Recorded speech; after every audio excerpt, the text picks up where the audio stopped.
Hello les amis. Alors aujourd'hui on se retrouve pour une nouvelle vidéo de skateboard électrique, e-skate qu'on appelle ça dans le milieu. Et je tenais à remercier WowGoBoards de m'avoir envoyé un de leurs produits pour une review. Donc merci beaucoup à vous, ça me fait énormément plaisir.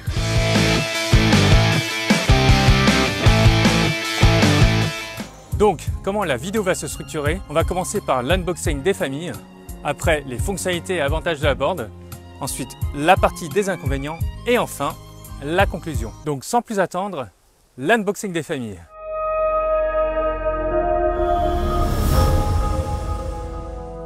Donc première chose qu'on voit en ouvrant la boîte, c'est la board en elle-même, enveloppée dans un film plastique. Un support de skate mural, pratique, le câble du chargeur, l'autre partie doit être pas loin. Une clé en T, la télécommande du skate, avec une molette dessus pour accélérer, des pattes supplémentaires pour la batterie et la deuxième partie du chargeur, assez massive.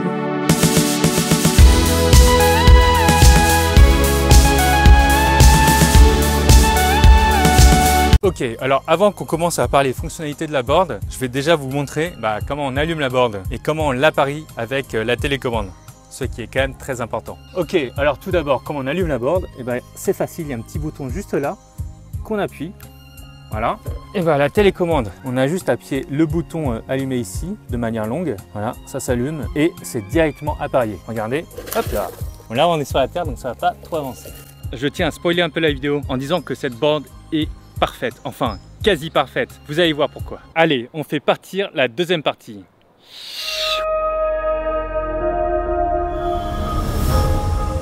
Ok les amis, alors la question que vous posez tous, c'est la vitesse. Alors je suis heureux de vous dire que cette board est super rapide. En effet, elle peut atteindre 38 km/h, ce qui est énorme sur une ville comme Paris par exemple, parce qu'il y a pas mal de voitures, pas mal de trafic. Donc la plupart du temps, je roule à 30 km/h, mais quand je suis à la bowl, le long des côtes, etc., quand il n'y a pas beaucoup de voitures, là je carbure, là j'y vais tout chousse, 38 km/h, tranquille. Et en plus, non seulement la vitesse est cool, mais aussi l'accélération. Elle est progressive mais nerveuse en même temps. Tu peux vraiment appuyer à fond sur la molette sans risquer d'être projeté en fait. Pareil pour le freinage, tu peux appuyer sur la molette vers l'arrière, tirer la molette vers l'arrière sans risquer que tu sois projeté de la board. Donc s'il y a vraiment un obstacle sur la route, la board est très réactive face à ça avec son freinage. Donc c'est vraiment un bon point quoi. Et sinon, je pense que vous vous demandez pourquoi je porte ce bandeau autour de ma tête.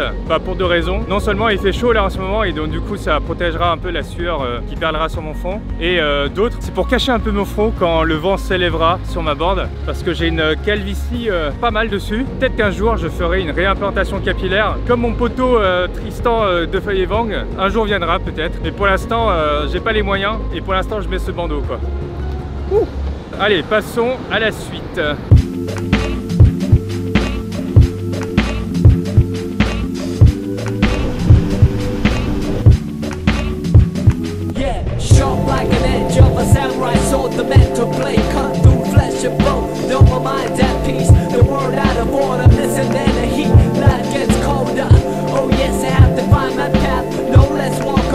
T'as tout à fait raison.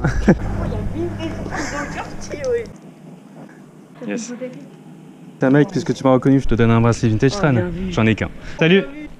Je fais un petit comparatif avec la UNEC. Donc la première board que j'ai, elle va à 22 km/h maximum, ce qui est très lent maintenant pour moi. Avant je trouvais ça cool, mais là c'est très lent vu que je me suis habitué à la vitesse de cette board. Et l'accélération de la UNEC, puisqu'il n'y a qu'une roue motrice, voilà, il faut s'y habituer. Ça tend un peu vers la gauche et c'est beaucoup plus progressif que cette board là. Et pareil pour le freinage, comme c'est juste une roue motrice, le frein il est un peu casse-gueule. Cette board là, le système de cette board est un grand avantage par-dessus la UNEC.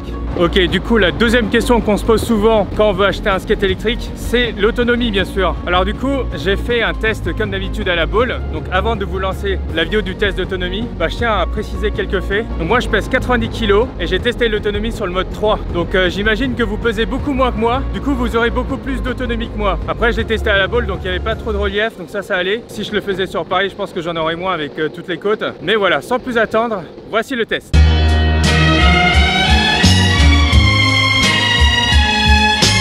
Ok les amis, donc je m'apprête à faire le test d'autonomie avec la board. Et là je pars du coup du blocos de Bas-sur-Mer. On va voir combien de kilomètres j'arrive à faire avant que la batterie ne s'épuise totalement. Voilà, c'est parti hein.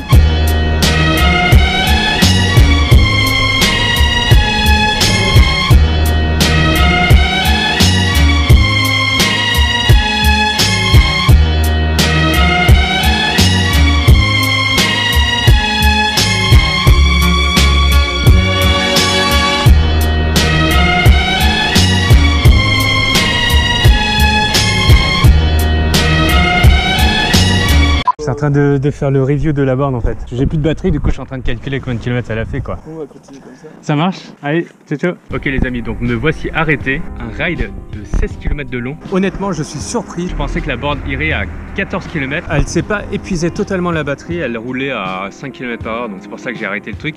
Ok, donc c'était plutôt concluant. Un bon point avec l'autonomie, c'est le temps de charge. Il faut savoir qu'avec le UNEC, je mettais à peu près 5 heures pour la charger, donc c'était long. Et avec la Wowgo, bah, je mets que 2 heures. Donc c'est vraiment un bon temps quoi. Ce que j'aime bien aussi de la board, c'est son confort, puisque la board a un certain flex qui permet d'absorber pas mal de pètes sur la route. Après le fait aussi qu'elle a des grandes roues, elle a des roues 90 mm qui permet de passer tous les petits pépins ou les petites craquelures sur la route sans encombre, et du coup ça c'est très rassurant quand on ride en pénombre, quand on voit pas grand chose sur la route, bah on risque pas l'accident et c'est plutôt un bon point. Et après, comme vous pouvez le remarquer, la board est très silencieuse, je remarque à peine le bruit du moteur, donc c'est très bien pour pas élever les soupçons des gens autour de vous. Par exemple, si vous passez dans une cité ou quelque chose, vous risquez pas un vol comme ça à l'arrache, parce que tout le monde pense que c'est une longboard normale, tandis qu'avec le UNEC, bah, c'était complètement différent, ça faisait un bruit assez grand. Mais après, l'avantage d'avoir un bruit du moteur, c'est que quand on est sur les trottoirs ou sur les pistes cyclables et il y a quelqu'un qui bouche le chemin, bah, au lieu de crier un peu dégage, dégage, ou comme ça, ou attention, et bah il y a juste le bruit du moteur que les gens entendent et ils se poussent automatiquement, donc ça c'est pas mal. J'ai speedé là pour essayer de te rattraper. Ouais, moi j'étais au calme. Ça va? Plaisir de te voir, je rate aucune de tes vidéos, etc. C'est bon ça? C'est ouf ce que tu fais, genre c'est d'accord. de fou. T'as dû ramer, en plus ouais. c'est remonté là. Tout à l'heure, là t'es en plein vlog. Je fais une review sur cette board là. Ah ok. Ah, C'est ma nouvelle board, donc c'est cool quoi. Tu vas être dedans, t'es déjà dedans. Ah. Je suis pas obligé de te flouter? Non, c'est bon? Ouais, ok, je te fais un check. Yes. Salut. Et sur la board, il y a un bon grip, donc il y a un grip normal sur l'avant et il y a un grip un peu plus fort sur l'arrière qui permet vraiment de faire des meilleurs virages. Sinon la board aussi peut rouler sur des chemins qui n'ont rien à voir avec la route, c'est-à-dire des chemins de terre par exemple, ou l'herbe basse, ou même les pavés. Les pavés c'est un peu inconfortable, mais heureusement qu'il y a un peu de flex de la board, sinon ça vibrerait trop dans le pied et ça fera super mal. Donc voilà, c'est juste pour vous dire que c'est possible de rider sur d'autres sentiers que la route quoi. Ça va faire un coucou à la caméra.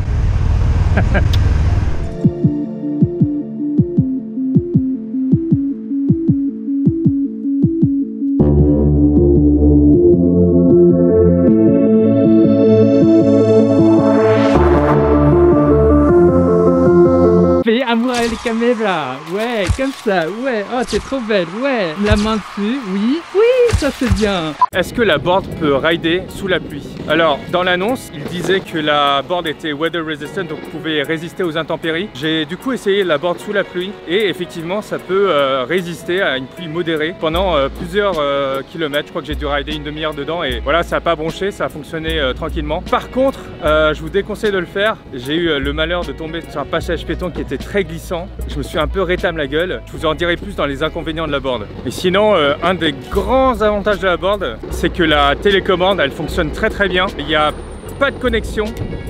Pas de connexion du tout de la board, de la télécommande et de la board. Donc ça, c'est un réel avantage parce que voilà, imaginez que vous ridez à pleine vitesse en train de descendre une grosse côte et tout d'un coup la télécommande elle perd sa connexion avec la board et vous pouvez plus vous arrêter, vous pouvez plus freiner. Alors là laisse tomber, soit c'est la mort assurée ou alors c'est la blessure un peu dramatique quoi. Avec la UNEC en revanche, j'ai remarqué qu'il y avait quelques problèmes de déconnexion mais qui duraient une fraction de seconde, surtout quand la température était haute. Mais avec celle-là du coup je l'ai ridé par temps de canicule et j'ai remarqué aucune déconnexion. Donc vraiment très très fiable comme board. Pouce bleu pour vous Wowgo, c'est vraiment cool. Et puis la board aussi elle peut monter des côtes mais sans problème. J'ai testé les côtes les plus intenses de Paris, les plus fortes pardon de Paris. Et voilà, ça a monté ça sans problème. Bon, avant de faire partir la troisième partie, donc celle des inconvénients, voici une petite vidéo que j'ai faite où on cruise un peu partout sur Paris. C'est parti.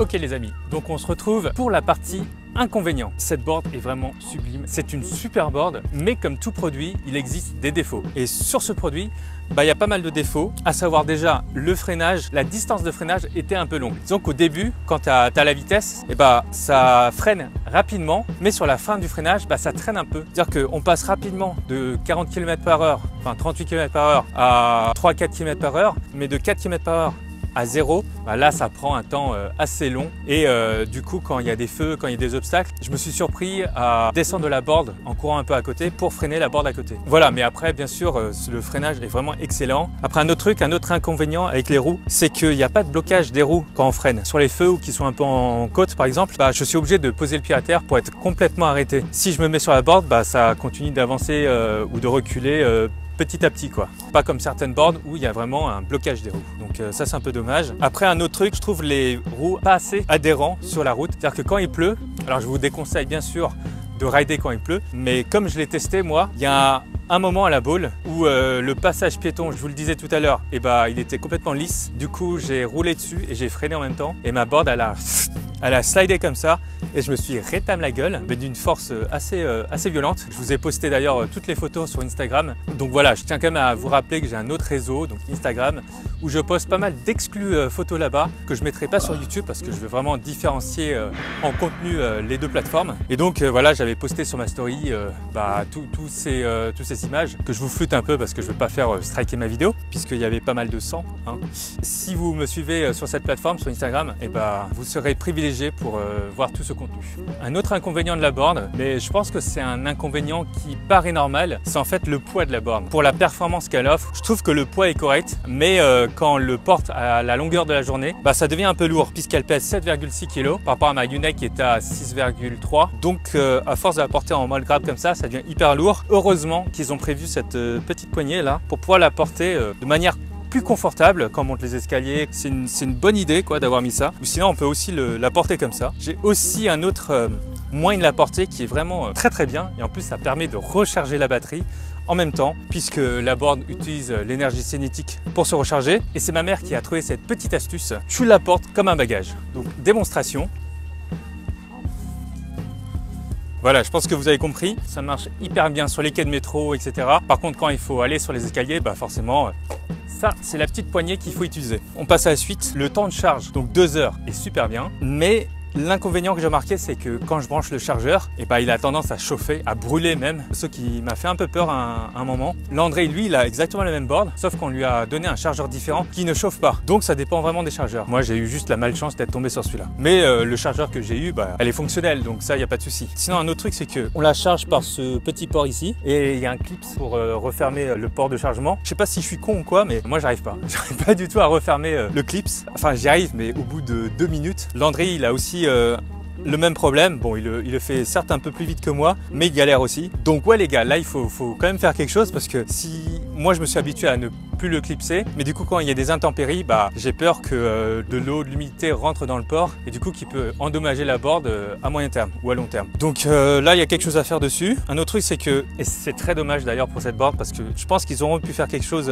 directement, c'est qu'en fait il n'y a pas de lumière intégrée dedans. Mais heureusement bien sûr qu'ils ont inclus dans le package cette lumière là, voilà, qui s'allume et plusieurs types de lumière, donc comme ça, très clignotant et puis constant bien sûr. Ça remplace la lumière certes, mais j'aurais bien aimé quand même quelque chose d'intégré qui produit des lumières assez fortes quoi. Bon, dernier inconvénient, mais là c'est vraiment du détail, c'est que moi je pose souvent ma board comme ça et sur le béton et j'ai remarqué que au fur et à mesure le bout arrière se fragilise énormément et du coup les couches de bambou s'enlèvent au fur et à mesure et j'ai peur du coup que ça se répercute de plus en plus vers l'avant. Donc pour ça, je vais trouver un système pour amortir les chocs à chaque fois que je poserai la board sur le béton. Et quand je me suis rétamé sur le béton, quand il pleuvait, ma board s'est fait happer sous une voiture et du coup, une partie du grip s'est barré. Mais bon, je le repeins en noir pour pas que ça se voit. Mais voilà, je vous déconseille vraiment de rider par temps de pluie. Avec la Unike, j'avais moins de problèmes parce que les roues de la Unike sont beaucoup plus adhérents. Et je pense qu'ils étaient un peu plus molles aussi. C'est pour ça que y avait plus d'adhérence. Mais avec cela,